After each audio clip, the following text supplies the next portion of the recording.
সন্তানের একটা প্রয়োজন। সন্তান হচ্ছে না, মহান রব সন্তান দিচ্ছে না। একজন মা একজন বাবা নিঃসন্তান, এই নিঃসন্তান মানুষ বুঝতে পারে, অনুভব করতে পারে সন্তানের কি হাহাকার। সন্তান হচ্ছে না, তারপরে মহান রবের কাছে আমরা নত না হয়ে আমরা চলে যাই মাজারে দরবারে। সেটা কেন, কিভাবে যেতে পারেন? বনি আদম তো সৃষ্টির শ্রেষ্ঠ সন্তান। যেই আদমকে আল্লাহ তাআলা শ্রেষ্ঠ করে আদম সন্তানকে সৃষ্টি করেছেন, লাকাদ খালাকনাল ইনসানা ফি আহসানি তাকবীম, সর্বোত্তম অবয়ব দিয়ে আল্লাহ বলছেন আমি তোমাকে সৃষ্টি করেছি। কুনতুম খায়রা উম্মাতিন উখরিজাত লিন-নাস, আমি তোমাদেরকে শ্রেষ্ঠ জাতি হিসাবে সৃষ্টি করেছি। কিন্তু মানুষ আপনার আমার সমাজে সর্বনিকৃষ্ট একটা সৃষ্টি কুকুর। সে বছরে 7টা 8টা সন্তান জন্ম দেয়, তার তো কোনো মাজারে যাওয়া লাগে না, তার তো কোনো উলিয়ার কাছে যাওয়া লাগে না।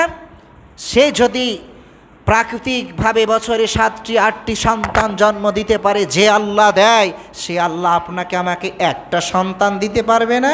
2টি সন্তান দিতে পারবে না? আপনার আশেপাশে দিতে পারছেন না আল্লাহ তো আপনাকে আমাকে পরীক্ষা করতে পারেন।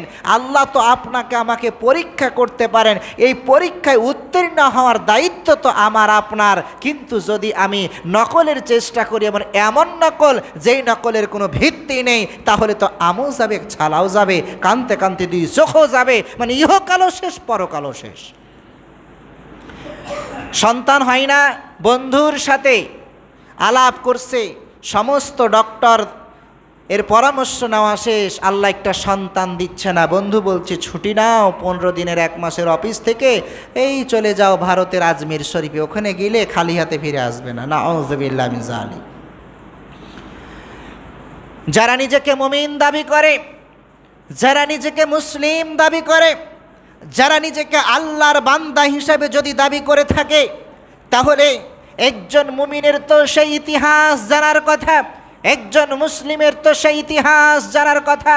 যেই সময় আপনার আমার জাতির পিতা ইব্রাহিম আলাইহিস সালাতু ওয়াস সালাম 80 বৎসরের ঊর্ধ্বে গিয়ে যদি শিশুপুত্র ইসমাইলকে যদি পেতে পারেন, যৌবনের শেষ প্রান্তে গিয়ে যদি একজন সন্তানকে আল্লাহ তাআলা দিয়ে থাকেন, আপনার বয়স হয়েছে মাত্র 25 বছর 30 বছর, আপনার বয়স হয়েছে 35 বছর 40 বছর, ঊর্ধ্বে 50 বছর, আল্লাহ সুবহানাহু ওয়া তাআলা আপনাকে কেন সন্তান দিতে পারবেন না? এই ইয়াকিন তো ছাড়া যাবে না। তাই তো মহান আল্লাহ তাআলা বলছেন, হে দুনিয়ার আদম সন্তানরা, তোমাদের যাদের সন্তানের প্রয়োজন, চাও না তোমাদের রবের কাছে। জাকারিয়া নবী আলাইহিস সালাতু ওয়াস সালাম বলেছিলেন, রব্বি লা তাযারনি ফারদান ওয়া আনতা খায়রুল ওয়ারিসিন, হে আল্লাহ তুমি আমাকে নিঃসন্তান রেখো না, তুমি তো চূড়ান্ত মালিকানার দাবিদার, মালিকানার অধিকারী, তুমি আমাকে নিঃসন্তান রেখো না।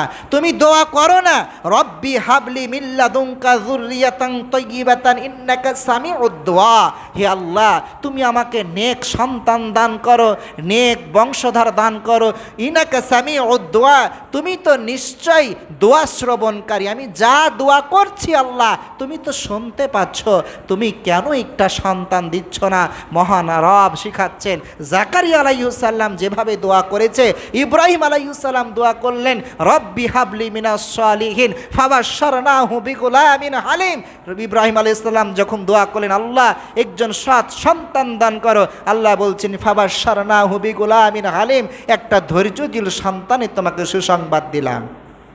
ও ইব্রাহিম আলাইহিস সালামের সন্তান যারা নিজেকে মুসলিম দাবি করে, মুসলিম জাতির পিতা ইব্রাহিম পৃথিবীর শ্রেষ্ঠ সৃষ্টি মানুষ হয়ে, শ্রেষ্ঠ মাখলুক মানুষ হয়ে মহান রবের কাছে ধর্ণা না দিয়ে কিভাবে একজন খানকায় যেতে পারে, মাজারে যেতে পারে, অন্য জায়গায় যেতে পারে? সময় স্বল্পতার কারণে আমি বলতে পারছি না। অন্য জায়গায় এসেছে সম্ভবত সূরা রুমের মধ্যে আয়াতটি, আল্লাহ সুবহানাহু ওয়া তাআলা বলছেন, আমি যাকে ইচ্ছা তাকে পুত্র সন্তান দেই, যাকে ইচ্ছা তাকে কন্যা সন্তান দান করি, আবার যাকে ইচ্ছা তাকে পুত্র পুত্র এবং কন্যা উভয়টা মিলিয়ে দান করি, আবার যাকে ইচ্ছা আমি কিছুই দান করি না, আমি তাকে বন্ধাত্ম হিসাবে রেখে দেই। এটা মহান রবের পরীক্ষা, কিন্তু মনে রাখতে হবে পরীক্ষা দিয়ে পাশ করতে হলে হতে পারে এই পাশের বিনিময়ে আপনার জন্য আমার জন্য রয়েছে সেই জান্নাত এবং সেই আমার সফলতা, কিন্তু পরীক্ষায় ফেল করে ইহকাল পরকাল সব শেষ করা যাবে না।